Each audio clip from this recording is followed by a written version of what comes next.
Hello everyone, आपका वापस से स्वागत है मेरी चैनल में। आज हम क्लास 7 का ज्योग्राफी का चैप्टर इन्वायरमेंट, जो कि हमारा चैप्टर नंबर 1 है ज्योग्राफी का, वो शुरू करने जा रहे हैं। ओके, तो हमारे इस चैप्टर का पहला टॉपिक है मीनिंग ऑफ इन्वायरमेंट। ठीक है, चलिए इसे शुरू करते हैं। जो हमारा शब्द है इन्वायरमेंट, ये एक फ्रेंच वर्ड से लिया गया है। ठीक है, जिसका जो कि क्या है, इन्वायरनर। क्या है, इन्वायरनर, जिसका मतलब क्या होता है, सराउंडिंग। क्या होता है, सराउंडिंग।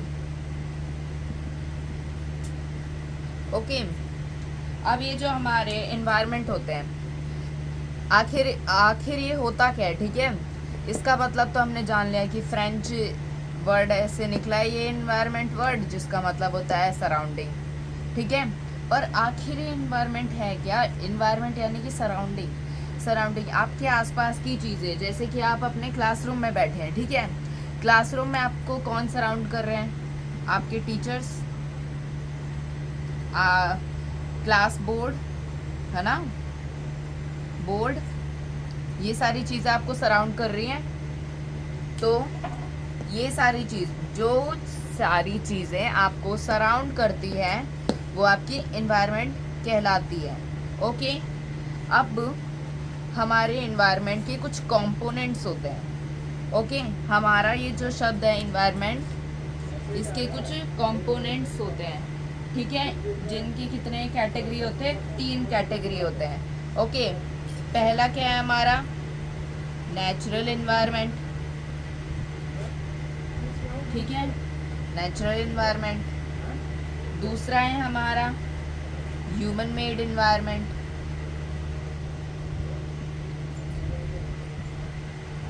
तीसरा है हमारा human environment. Okay, I hope आपको इतना समझ में आया होगा। चलिए अपने नेक्स्ट टॉपिक की तरफ शिफ्ट करते हैं। हेलो एवरीवन, आपका वापस से स्वागत है हमारे चैनल में। तो हमारा नेक्स्ट टॉपिक है नेचुरल एनवायरनमेंट। ओके, हमारे नेचुरल एनवायरनमेंट आखिर होता क्या है। ऐसी चीज़ें जो क्या कौन बनाती है, हमारी मदर नेचर। ठीक है, जो हमारे नेचुरल थिंग होते हैं उन्हें हम नेचुरल एनवायरनमेंट कहते हैं। ठीक है, जैसे कि हवा, एयर, ठीक है, पानी, माउंटेन्स, ये सारे हमारे नेचुरल एनवायरनमेंट में आते हैं। ठीक है, अब इस नेचुरल एनवायरनमेंट के भी कुछ पार्ट्स होते हैं। ठीक है, इस नेचुरल एनवायरनमेंट के भी कुछ पार्ट्स होते हैं। चलिए देखते हैं उनके पार्ट्स के नाम क्या होते हैं। ठीक है, पहला है इसका पार्ट बायोटिक एनवायरनमेंट।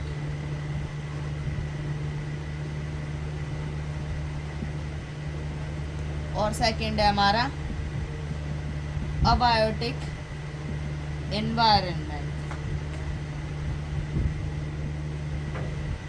ठीक है, इतना आपको समझ में आया, क्लियर।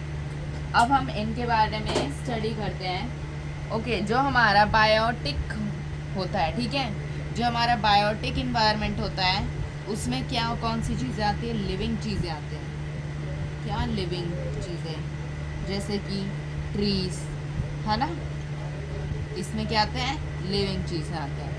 अब ये जो अबायोटिक एनवायरनमेंट है, इसमें कौन सी चीज़ें आते हैं, नॉन लिविंग चीज़ें आते हैं। नॉन लिविंग तो बहुत सारे हैं, एयर है हमारा, हमारे माउंटेन्स हैं, ये सारे लिविंग थोड़ी ना है ना। तो ये रहा हमारा topic. Let's move to the next topic. Okay, अब हम अपने 3 डोमेन्स और अर्थ के बारे में पढ़ेंगे। अभी हम क्या पढ़ रहे थे, नेचुरल एनवायरनमेंट। अब नेचुरल एनवायरनमेंट में आखिर होता क्या है, कुछ लैंड होती है, कुछ पानी का जगह होता है, वाटर बॉडीज़ होती हैं, कुछ हवा होती है ना। एयर भी एक नेचुरल एनवायरनमेंट का एग्जाम्पल है। तो यहाँ पे हमारा लैंड है, यहाँ पे हमारा एयर है। तो एयर को हम एटमॉस्फेयर कहते हैं, लिथोस्फेयर को हम क्या कहते हैं, अर्थ कहते हैं, यानी कि धरती ना। लैंड, अर्थ लिख लो या फिर आप लैंड लिख लो, लैंड भी लिख सकते हैं। अब हाइड्रोस्फीयर क्या होता है, इसका मतलब वाटर। अब ये सारे जो लैंड नेचुरल एनवायरनमेंट में होते हैं, इन सब को अगर आप मिला दोगे तो फिर क्या बनता है हमारा बायोस्फीयर। और बायोस्फीयर ही ऐसी जगह है जहाँ पे लिविंग ऑर्गेनिज्म पनपते हैं, जहाँ पे ये सारी चीज़ें हो, हाइड्रोस्फीयर हो, एटमॉस्फेयर हो और लिथोस्फीयर हो। आई होप आपको इतना अच्छे से समझ में आया होगा। ओके एवरीवन, अब हम किसके बारे में जानने वाले हैं, लिथोस्फीयर के बारे में जानने वाले हैं। ओके, किसके बारे में, लिथोस्फीयर के बारे में।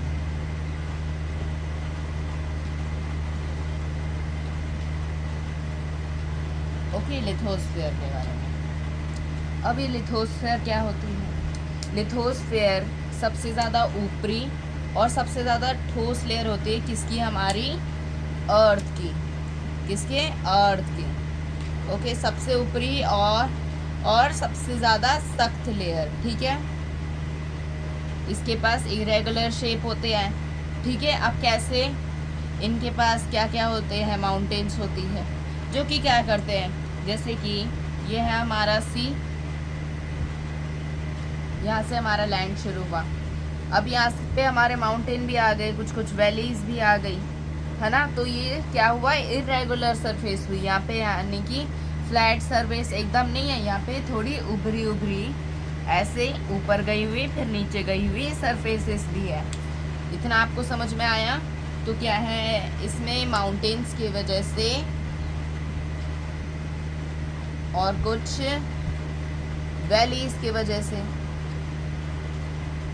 ये क्या हो जाते हैं, इरेगुलर सरफेस हो जाता है इसके पास। ओके, अब ये कहाँ कहाँ मिलते हैं हमें, found in land ocean floors, यानी कि अब ये लैंड में तो है ही, लैंड को तो हमने कह दिया लिथोस्फीयर। ओके, लैंड के बाद शुरू क्या होता है, लैंड के बाद ओशन शुरू होता है। अब ओशन के नीचे भी तो ज़मीन ही है, यानी कि यहाँ पे अगर लैंड है तो यहाँ पे पानी भरा हुआ है, तो पानी के नीचे भी तो वो कोई अर्थ की क्रस्ट होगी, लिथोस्फीयर होगा, तभी तो पानी ऊपर है। ओके, तो क्या हो गया हमारा, found in land and ocean floor. Okay, अब नेक्स्ट है हमारा made of minerals and rock, यानी कि ये किससे बना हुआ था, मिनरल्स और रॉक। मिनरल से क्या बनता है, मिनरल से रॉक बनता है ना। तो क्या मिनरल्स भी है, मिनरल से क्योंकि रॉक बनता है तो यहाँ पे रॉक्स की भी काफ़ी तादाद है लिथोस्फीयर में। ओके, अब ये किससे कवर्ड होता है, ये एक पतली सी लेयर किसकी, मिट्टी से कवर होता है, ठीक है। मिट्टी की पतली लेयर से ये क्या होता है, कवर्ड होता है। ओके, अब अगर यहाँ पे मिट्टी है तो मिट्टी से क्या क्या उगेंगे, यहाँ पे प्लांट्स उगेंगे, है ना। अलग अलग प्रकार के प्लांट्स उगेंगे, है ना।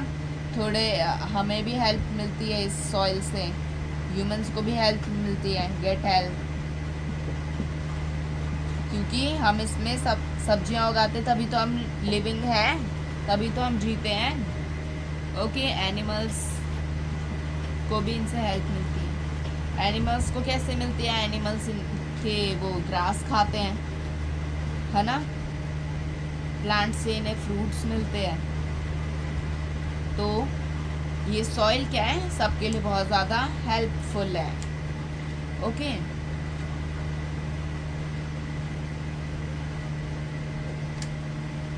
अब लिथोस्फीयर क्या है, काफ़ी सारे चीज़ों का होम भी, काफ़ी सारे एनिमल्स का होम है जो कि कहाँ पे रहते हैं, फॉरेस्ट में रहते हैं, उनका होम है।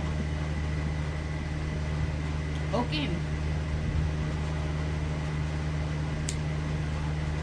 अब इसमें से ऐसा तो नहीं हो सकता कि सिर्फ यहाँ पे मिनरल्स मिलते हैं, है ना।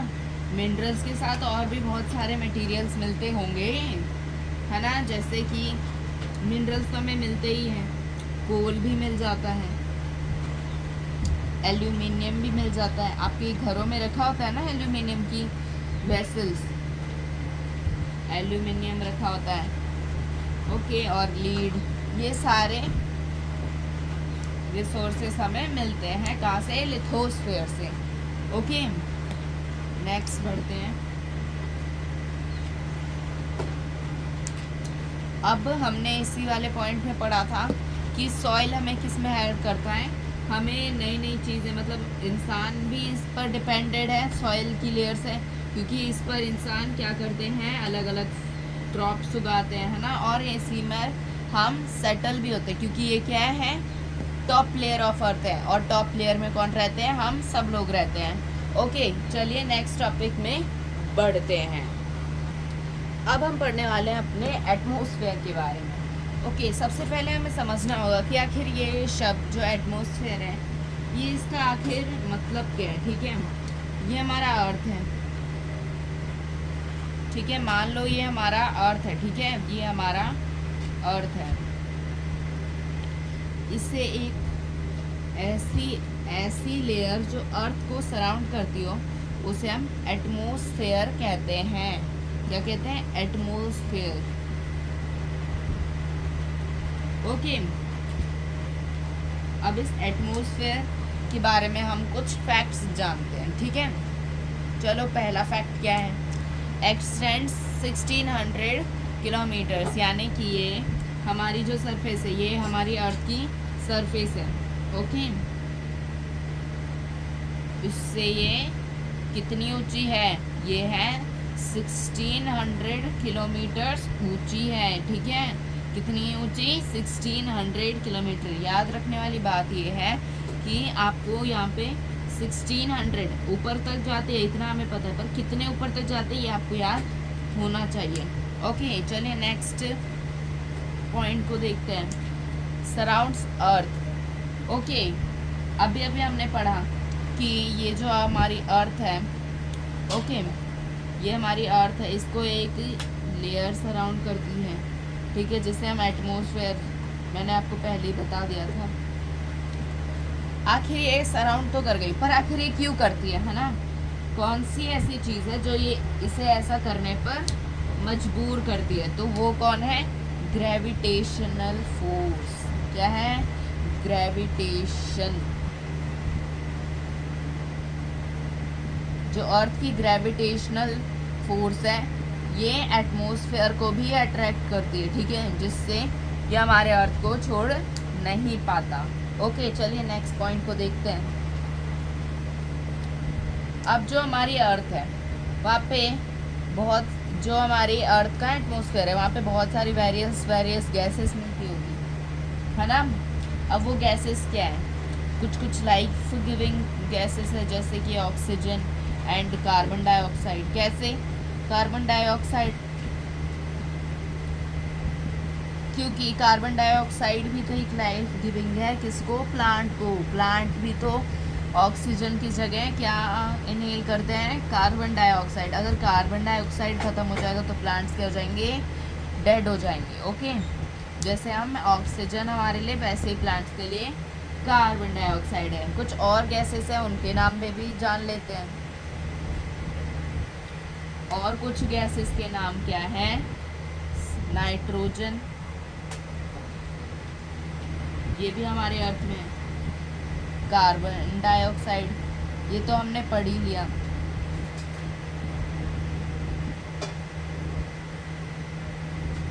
नियॉन और ओजोन। ओजोन एक ऐसी लेयर है, ओजोन की भी एक ऐसी लेयर है, इसे हम आगे पढ़ेंगे। ओके, अगले टॉपिक्स में। देखो, हमारा टॉपिक भी नेक्स्ट ओजोन से ही रिलेटेड है। चलो, प्रोटेक्ट्स फ्रॉम अल्ट्रावायलेट रेज, जो हमारी एटमॉस्फेयर है, ठीक है, ये जो हमारी एटमॉस्फेयर है जो हमारे अर्थ को सराउंड करती है, ठीक है, जो हमारे अर्थ को सराउंड करती है, वो हमें सूरज, ये हमारा सन है, सूरज से आने वाली किससे प्रिवेंट करती है, प्रोटेक्ट करती है, अल्ट्रा वायलेट रेज से। सूरज क्या फेंकता है, हमारा अल्ट्रा वायलेट रेज। अब इन अल्ट्रा वायलेट रेज को कौन हमारे तक पहुंचने देता, ये एटमॉस्फेयर। और एटमॉस्फेयर का कौन सा लेयर, ओजोन, अभी हमने पढ़ा था। ओके, अगर ये लेयर हमारी हट गई और अगर ये अल्ट्रावायलेट रेज हमारे तक पहुंच गई तो बहुत सारी बीमारियां फैल सकती हैं। इसलिए ये बहुत ज़्यादा इम्पोर्टेंट है कि हमारे पास ये एटमॉस्फेयर हमेशा रहे। ओके, चलिए नेक्स्ट पॉइंट पर देखते हैं।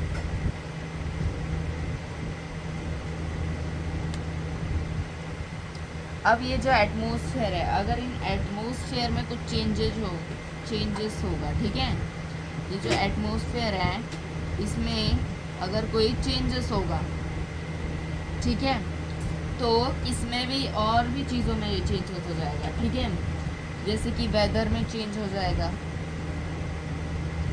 अगर यहाँ की गैस आपकी यहाँ पे आ गई, ठीक है, यहाँ की विंड आपकी, यहाँ की एयर आपकी यहाँ पे आ गई, तो क्या जो ठंडी एयर थी वो गर्म इलाके में आ गई, जो गर्म इलाके की एयर थी वो यहाँ पे आ गई।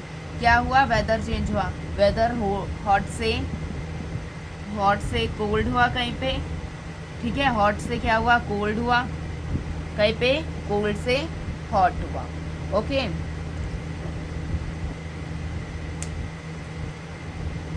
चलिए आगे पढ़ते हैं।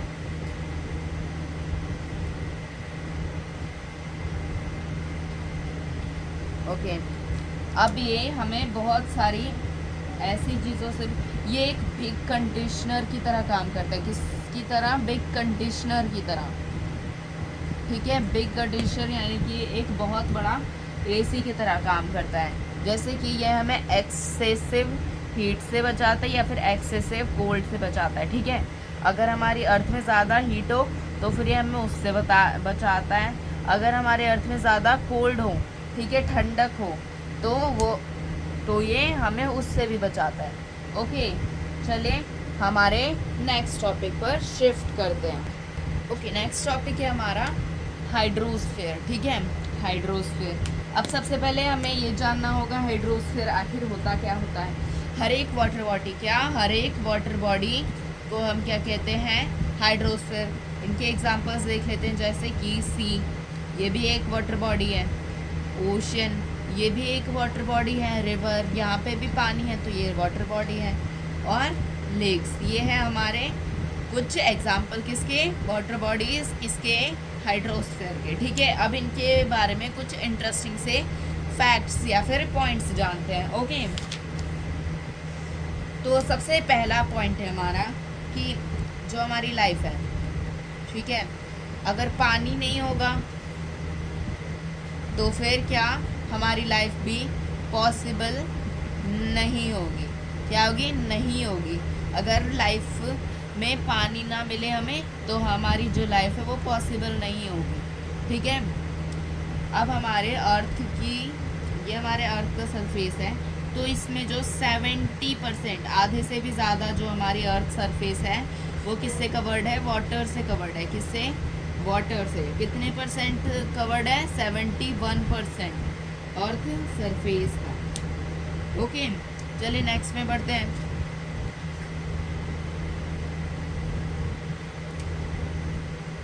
अब इससे हमें मिलता क्या है, बहुत सारे मिनरल्स मिलते हैं, है ना।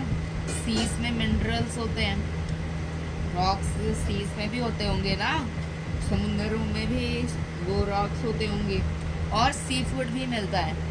अब सी फूड क्या होता है, जो हमें समुंदर से खाना मिले, जैसे कि फिश, ठीक है, और हमारा कैल्प, ये सारे दुनिया भर में खाया जाता है। ओके, ये दुनिया में अलग जगह खाया जाता है कैल्प। ओके, चले नेक्स्ट में शिफ्ट करते हैं। अब ये एक नेचुरल लिंक है, जैसे कि मान लेते हैं ये है हमारा एशिया, ठीक है, ये है हमारा एशिया। अब एशिया से क्या जुड़ा है?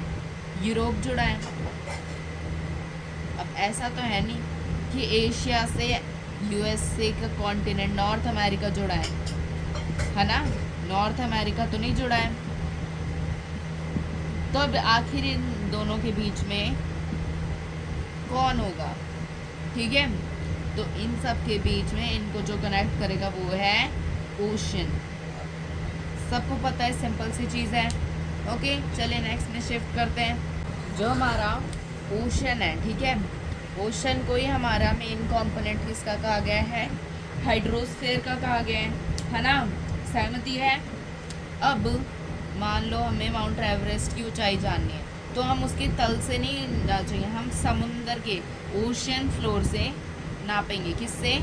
ओशन फ्लोर से, ठीक है। तो इसके ओशन फ्लोर से हाइट जानेंगे, ना कि इसके यहाँ लैंड से।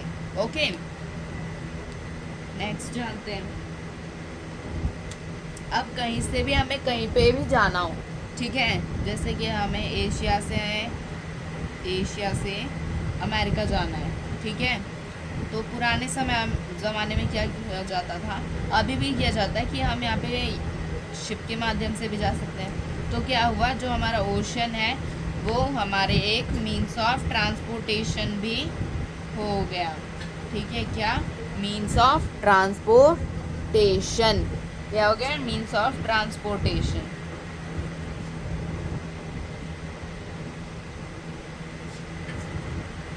ओके, चलिए नेक्स्ट टॉपिक पर शिफ्ट करते हैं।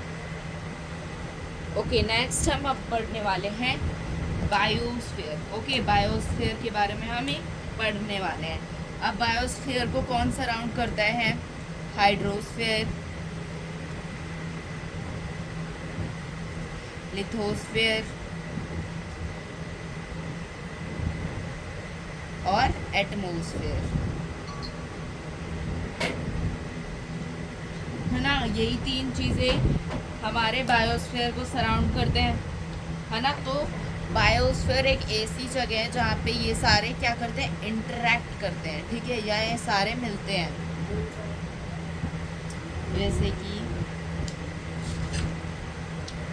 आप यहाँ पे बुक में दे सकते हैं, यहाँ पे लिथोस्फीयर है, यहाँ पे हाइड्रोस्फीयर है, यहाँ पे एटमॉस्फेयर है। तो यहाँ पे इन सब के इंटरेक्शन से क्या बना? बायोस्फीयर। ओके, चलिए आगे पढ़ते हैं बायोस्फीयर के बारे में। अब ये सारी जो चीज़ें हैं, ये सारी चीज़ें किसको सपोर्ट करती है? लाइफ को सपोर्ट करती है ना? ये सारी चीज़ें किसको सपोर्ट करती है? लाइफ को सपोर्ट करती है। कौन कौन सी लाइफ? जैसे कि ऑर्गेनिजम्स, प्लांट, हर चीज़ों को ये सपोर्ट करते हैं, ये सारी तीनों जो चीज़ें हैं, ठीक है। अब एस्टिमेट्स बताते हैं कि हमारी जो बायोस्फीयर है वो 20 किलोमीटर की है ऊपर से नीचे तक, यानी कि इसकी जो लंबाई है वो 20 किलोमीटर तक की है। और हर एक कितने में रहते हैं? 500 मीटर्स के अंडर ही रहते हैं, ठीक है। 500 मीटर्स के अंडर ही रहते हैं, वो उससे ऊपर नहीं जाते। बट हमारा फिर भी बायोस्फीयर कितना बड़ा है? कितना बड़ा है? आप हमें कमेंट कीजिए। ओके, अभी मैंने पढ़ा है। चलिए नेक्स्ट बढ़ते हैं। अब ये जो बायोस्फीयर है हमारी, ठीक है, ये जो हमारी बायोस्फीयर है वो हमें क्या, एक फेवरेबल कंडीशन, मैंने अभी आपको क्या बताया कि यहाँ पे ये एक ऐसी जगह है जहाँ पे लैंड, हर एक चीज़, लैंड, एयर, वाटर, हर एक चीज़ मिलती है। तो इससे क्या हो जाता है, हमारा जो सराउंडिंग, हमारी इन्वायरमेंट क्या हो जाती है? फेवरेबल हो जाती है। इसलिए बायोस्फीयर में ज़्यादातर जो लिविंग ऑर्गेनिज्म होते हैं वो रहते हैं, ठीक है। जो हमारे बोथ नेचुरल इन्वायरमेंट के जो पार्ट्स होते हैं, बायोटिक एंड अबायोटिक, ये दोनों ही हमें ईटिंग के लिए फूड प्रोवाइड करते हैं। इतना तो सबको ही पता है ना? कोई रॉ मटेरियल देता है कोई सीधा फूड देता है। जैसे कि अबायोटिक से हमें क्या मिलता है, पल्सेस मिलते हैं, और बायोटिक से हमें मिल्क मिलता है ना। इतना सबको पता है, आगे बढ़े। ओके, हर एक एनिमल या फिर प्लांट अपने सराउंडिंग के ऊपर ही डिपेंड होता है हर एक चीज़ के लिए। सराउंडिंग ही उन्हें प्रोवाइड करेगा, फूड प्रोवाइड करेगा, उन्हें वाटर प्रोवाइड करेगा, है ना। तो इससे हमें क्या समझ में आया कि जो भी हमारे प्लांट एंड एनिमल है वो किस पर डिपेंड होते हैं, अपने बायोस्फीयर या फिर एनवायरनमेंट के ऊपर डिपेंड करते हैं। ठीक है, अब जो इंटरैक्शन एक जगह में ये ह्यूमंस रहते हैं, ठीक है, और ह्यूमन का जो सराउंडिंग है, ठीक है, जैसे कि आप अपने क्लास में बैठे होंगे या फिर अपने होम में आपके पास एक चेयर होगी, ये क्या आपको सराउंड कर रहे हैं, है ना। तो ये जो हमें जो ह्यूमन और सराउंडिंग्स का रिलेशन है, ठीक है, यानी कि एक ऐसी जगह जहाँ पे हमारे साथ हमारी सराउंडिंग है, उस जगह को हम कहते हैं इकोसिस्टम। ठीक है, जहाँ पे हमें सब कुछ मिले, फूड वाटर, है ना, हम ईट कर सकते हैं वहाँ, उसे हम कहते हैं इकोसिस्टम, जिसे हम पढ़ेंगे हमारे नेक्स्ट टॉपिक पे।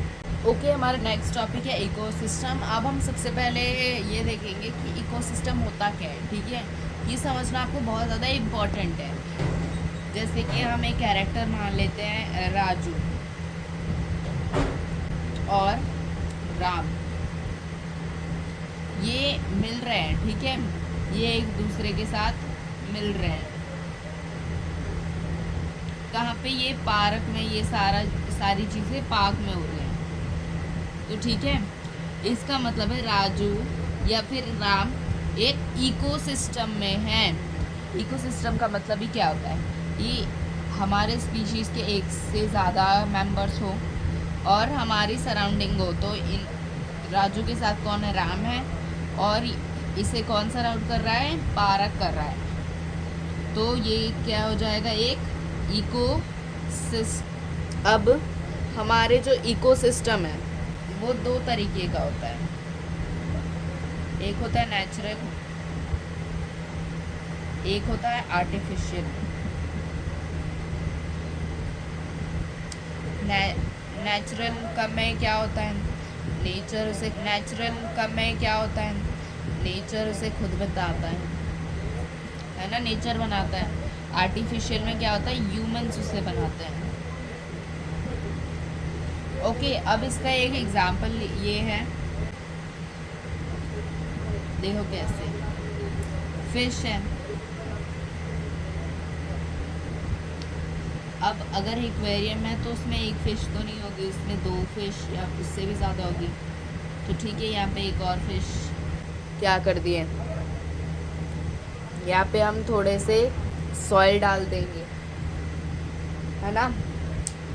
यहाँ पे हम थोड़ी सी सॉइल डाल देंगे और यहाँ पे एक से ज़्यादा फिश है, तो क्या हो जाएगा, ये एक इकोसिस्टम फॉर्म हुआ ना। ओके, तो एक्वेरियम भी एक इकोसिस्टम का एग्जाम्पल है। ओके, चलिए अपने नेक्स्ट टॉपिक पर बढ़ते हैं। ओके, हमारा नेक्स्ट टॉपिक है ह्यूमन मेड एनवायरनमेंट, है ना। आपको इतना ही, इससे इतना तो समझ में आ ही रहा होगा, इतना तो है ही। अब आखिर ये ऐसा ह्यूमन करते क्यों हैं, आखिर आप अपने आसपास देखोगे तो आप ये चीज़ नोटिस करोगे कि हर एक चीज़ गिफ्ट ऑफ नेचर नहीं होती, है ना, नेचर से गिफ्टेड नहीं होती। हाँ, है ना, क्या होती है, कुछ कुछ बिल्डिंग्स होती है, वो किससे बनाई जाती है, कौन बनाता है उसे, इंसान बनाता है। तो वो हो गए हमारी ह्यूमन मेड एनवायरनमेंट, सॉरी। क्यों, क्योंकि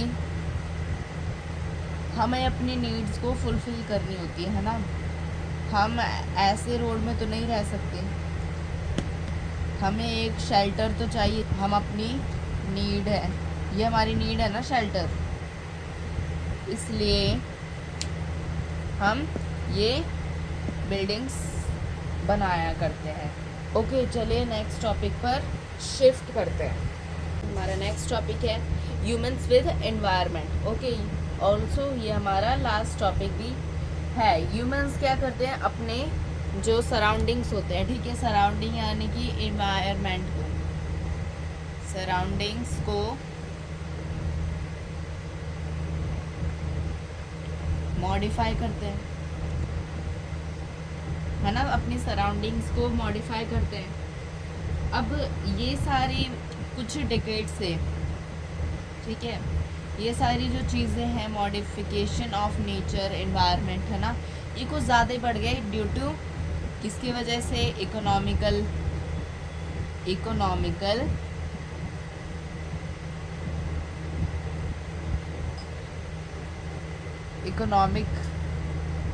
बजट के बढ़ने से, है ना। अब इससे रिज़ल्ट क्या हो रहा है, हमारी ग्लोबल वार्मिंग बढ़े जा रही है ना। हम क्या कर रहे हैं, फॉसिल फ्यूल्स को जलाए जा रहे हैं, हम अर्थ से रिसोर्सेज कलेक्ट करके उनका यूज़ करे जा रहे हैं, फैक्ट्रीज़ में फिर उन्हें बर्न किया जाता है ना, जिससे धुआं जाता है और हमारे जो टेम्परेचर है वो बढ़ते जाता है, और उस टेम्परेचर को इंक्रीजिंग को हम कहते हैं ग्लोबल वार्मिंग। ओके, तो हमें अभी से ही सतर्क हो जाना चाहिए, क्योंकि ग्लोबल वार्मिंग बढ़ते जा रहा है। ओके, इसलिए हमें अपने एनवायरनमेंट को क्लीन रखना चाहिए। ओके, चलिए, ये था हमारा आखिरी टॉपिक। चले हम अगले चैप्टर पर आपसे मिलते हैं।